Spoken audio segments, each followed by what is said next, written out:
হুজুর, আপনার ছাত্ররা যে আজকে যে বৃত্তি পেয়েছে এটা আপনার কেমন লাগছে? আসসালামু আলাইকুম।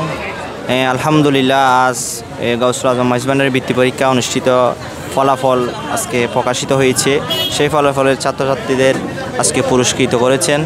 তো আমাদের কদলপুর হামিদিয়া কামিল মাদ্রাসা থেকে 3 জন ছাত্র যথাক্রমে অংশগ্রহণ করে, একজন ট্রেনফুল আর 2 জন এ গ্রেডে অংশগ্রহণ করে তারা বৃত্তি লাভ করেছে। তার মধ্যে রাউজানের সারা মাদ্রাসা থেকে একজনই ছাত্র মাদ্রাসা থেকে পেয়েছে, তাও সেটা আমাদের কদলপুর হামিদিয়া কামিল মাদ্রাসা দাখিল 8ম শ্রেণীর ছাত্র। আর 2 জন ছাত্র এ গ্রেডে লাভ করেছে, তারা দাখিল 7ম শ্রেণীর ছাত্র। আমি আজ আনন্দিত, তাদের কষ্টের মাধ্যমে, তাদের জ্ঞানের মাধ্যমে তারা কষ্ট করে তারা সেই বৃত্তি পেতে তারা আজ তাদের অদৃষ্ট ফলাফল তারা সে অর্জন করেছে।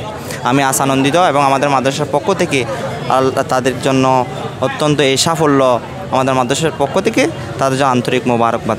ধন্যবাদ আপনাকে, আপনার প্রতিষ্ঠানের জন্য সবসময় শুভকামনা রইল। আসসালামু আলাইকুম ওয়া রাহমাতুল্লাহ।